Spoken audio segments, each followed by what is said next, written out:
We are continuing exercise 3.3. In the first question we saw how to solve the given pair of equations by substitution method. Here also we are going to do the same, but in addition to finding x and y value, we are going to find out the value of n also. So the given equations are named as 1 and 2. I am going to use the first equation now. So from equation 1, I copy the equation 2x plus 3y is equal to 11. I am going to find out x form. So it is 11 minus 3y. So x is 11 minus 3y divided by 2. This is my equation 3. We are going to substitute third equation in the second equation. I copy the second equation, which is 2x minus 4y is equal to minus 24. In the place of x, we are going to use 11 minus 3y upon 2. So it is 2 multiplied by 11 minus 3y upon 2 minus 4y is equal to minus 24. In the place of x, the value is substituted. This 2 gets cancelled. 11 minus 3y minus 7y is equal to minus 24. It is minus 10y. Sorry, here I have to copy 4y. So minus 3y minus 4y becomes minus 7y. Minus 24 minus 11. 11 goes to the other side as minus 11. Hope you understood this. 2 gets cancelled. It is 11 minus 3y minus 4y equal to minus 24. Combining these two, both are minus, therefore we are adding. The sign becomes minus. Minus 7y is equal to minus 24. 11 shifts its side, therefore it becomes minus 11. So minus 7y is equal to minus 35. Both the side minus is there, therefore I make it plus. Y is equal to 35 upon 7, which is equal to 5. So we got value of y is equal to 5. So substituting the value of y, which is 5, in which equation? In equation 3. What is equation 3? It is x minus 11 minus 3y divided by 2. In the place of y, we are going to use 5 now. So x is equal to 11 minus 3 into 5 divided by 2. It is 11 minus 15 upon 2, which is equal to minus 4 divided by 2, which is equal to minus 2. Therefore, we got x is equal to minus 2 and y is equal to 5. This is the solution. Now, using this, we have to find out the value of m here. The given equation is y is equal to mx plus 3. So, in the place of y, we are going to substitute 5. In the place of x, we are going to substitute minus 2. Hence, we are going to get the value of m. So, 5 is equal to m multiplied by minus 2 plus 3. So, it is 5 minus 3. 3 comes here, which is equal to minus 2m. 5 minus 3 is 2, which is equal to 2m. Therefore, m is equal to 2 upon minus 2, which is equal to minus 1. Therefore, the value of m is equal to minus 1. Now we go to the next question, question number 3. Here word problems are given, statements are given. We are asked to frame the equations, and those equations should be solved by substitution method. Solving equations by substitution method, we saw many sums. So here what I am going to do, I am going to frame the equations and give this solving part you are going to complete as homework. So let us read the problem here. It is written on the board. The difference means minus, right? The difference between two numbers is 26. Because the difference is 26, not 0, one number should be greater, the other number should be smaller. So I take let x be the greater number or larger number. Let x be the greater number and y be the smaller number. So we have assumed x is the bigger number and y is the smaller number. It is given the difference between two numbers is 26. Difference, it is the bigger number minus the smaller number. Because of the word difference, I have taken minus, and the difference is positive. Therefore, it is greater number minus the smaller number is equal to what? Equal to 26. This is equation number 1. The second equation is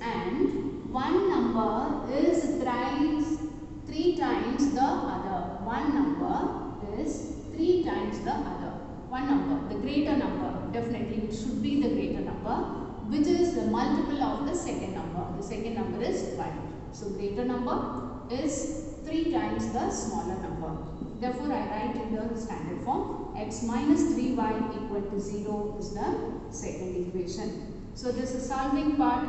You have to take as homework, get the value of x and the value of y and conclude the answer in statement form. Therefore, the greater number is, conclusion should be in the statement form, and the smaller number is, the answer you have got for y should be concluded, remember. So the solution part is given for homework. Hope you will complete like the previous sums we had solved. Here the second sum, the problem is copied here. The larger of two supplementary angles exceeds the smaller by 18 degrees. The question is find them. We know what are supplementary angles. If the sum of two angles equal to 180 degree, we say the angles are supplementary. So the angles are supplementary. The greater angle exceeds the smaller by 18. The word exceeds shows a difference. And the question is find out those two angles. So I write, let x be the greater supplementary angle. Greater supplementary angle. And y be the smaller supplementary angle. Right. The first one is the larger exceeds the smaller by 18. So the difference between the greater and the smaller supplementary angle is given as 18. This is our first equation. And they are supplementary angles. We know property of supplementary angles. Their sum is equal to what? Equal to 180.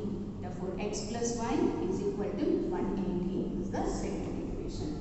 So we got the first equation as x minus y is equal to 80. And the second equation is x plus y is equal to 180. So taking these two as first and second equation, get the value of x and get the value of y.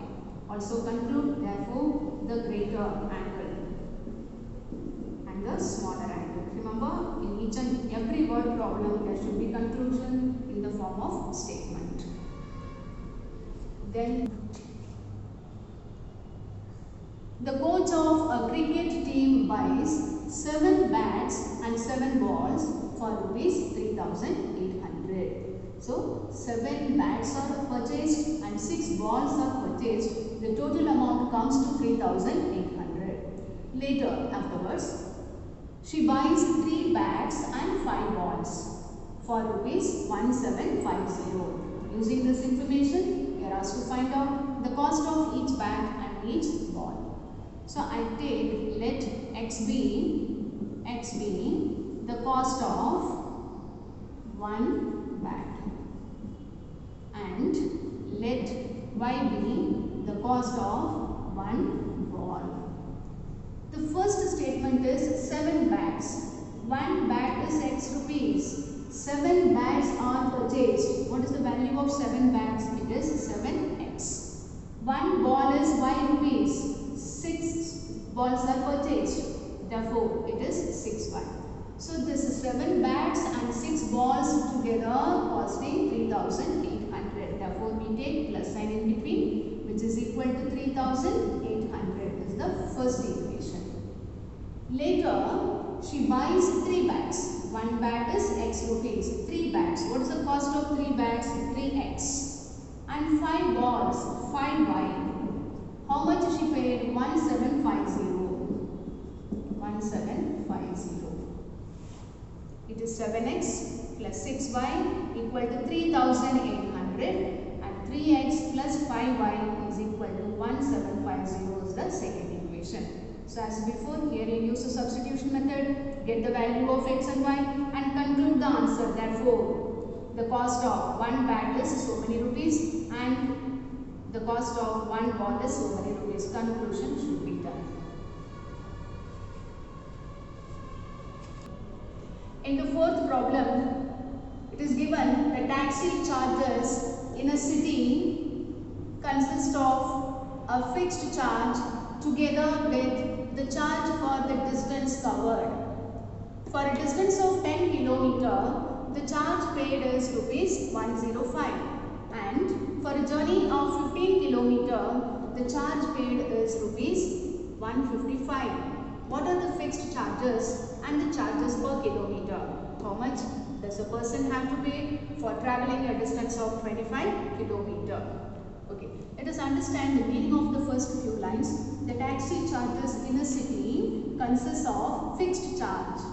So, the total amount has two sections. One section is fixed charge.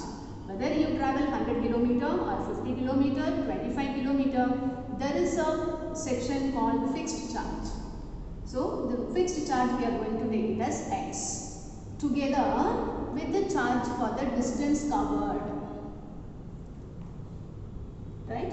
So, per kilometer fixed charge is one section. The other section is, suppose if you travel 10 km, then 10 km multiplied by y is the charge per kilometer we are going to assume, plus the fixed charge which is X. So, this payment has two sections. One is called fixed charge and the other one is charge per kilometer. Suppose if a person is traveling 6 km, for example, 6 km. This fixed charge we have taken as X, and then 1 km charge we are going to take it as Y. So what will be the total payment? This fixed charge X plus 1 km is Y rupees, 6 km the person has travelled, therefore 6Y. This is the total expense the traveller has to pay. But here a different distance is given. This is taken only for example. So we are going to fix X as the fixed charge and Y be the charge per kilometer. So I write the statement here. X be the fixed charge and Y be the charge per kilometer. So in the first session we can read, for a distance of 10 km, the charge paid is rupees 105. So for all the journeys the fixed charge is fixed, has to pay, and how many kilometer the passenger has travelled? A distance of 10 km. 1 km is 1 rupee, Y rupee. Therefore for 10 km, how many rupees is paid? 10Y. So the fixed charge plus 10 km charge, 10Y, together comes to rupees 105. Hope you understood. In paying the taxi fare, there are two sections. This is fixed charge and this is charge per kilometer. So Y rupee is charge for 1 km, but 10 km is a travel here, therefore it is 10Y. So fixed charge plus the charge for 10 kilometers together comes to 105. This is our first equation. In the second case, the passenger has travelled 15 km, 15, so 15Y, and we have to add the fixed charge X also. So in the second case, it has come to 155. This is the second equation. So solve this, get the value of X and Y, and conclude the answer in the form of statement. Fifth problem. A fraction becomes 9 upon 11 if 2 is added to both the numerator and the denominator. If 3 is added to both the numerator and the denominator, it becomes 5 upon 6. Hence find the fraction. A fraction. How do we remember a fraction? A fraction has a numerator and a denominator. We know. Therefore, that is the first step. Let the fraction be x upon y. What is x called? X is called the numerator and y is the denominator. This is the fraction. So in this fraction, some changes are done. So the first change is, if 2 is added to the numerator and the denominator. With this, if 2 is added here and here, the same fraction becomes what? Becomes 9 upon 11. Therefore, adding with the numerator and with the denominator, the value becomes 9 upon 11. So I cross multiply here. It is 11x plus 22 equal to 9y plus 18. It is 11x minus 9y, y crossing the equal sign, plus 22 minus 18 equal to 0. It is 11x minus 9y. 22 minus 18 becomes 4 equal to 0 is the first equation. Hope you understood. The fraction we have taken as x upon y. Given 2 is added with the numerator and the denominator. When 2 is added in both the places, the value of this fraction becomes 9 upon 11. To simplify this equation in the standard form, we have cross multiplied. This 11 is common for both the terms, so we get here 11x plus 22, and here this side we are getting 9y plus 18. Bringing to the left side and simplifying, we are getting the first equation. Then it is given if 3 is added to both the numerator and the denominator. This is also the change done in both the places. So the original fraction is x upon y. So if we add 3 with the numerator and with the denominator, the value of the fraction becomes what? 5 upon 6. As before, we cross multiply.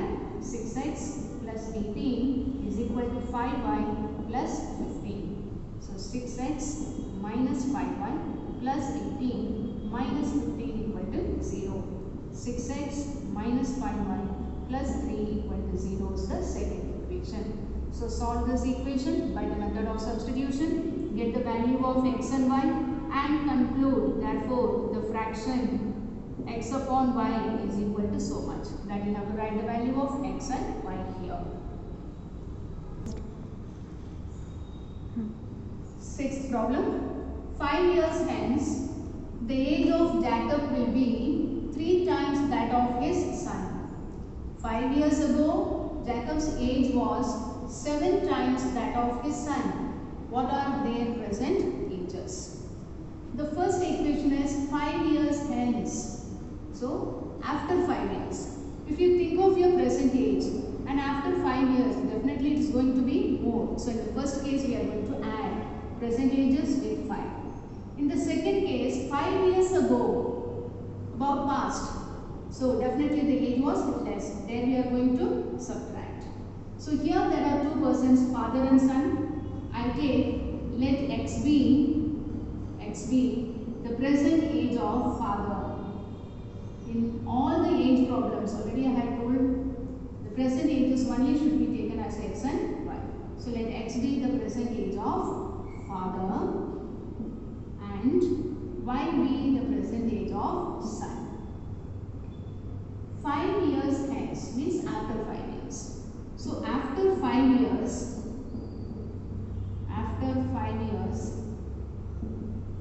father will be present age is x. We are finding age after 5 years. So, what will be the age after 5 years?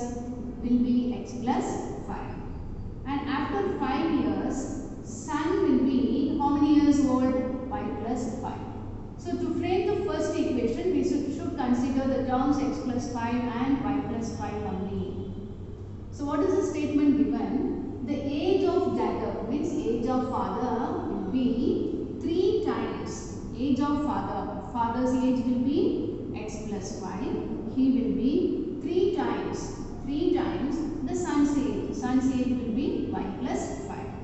Simplifying, x plus 5 is equal to 3y plus 15. X minus 3y plus 5 minus 15 equal to 0.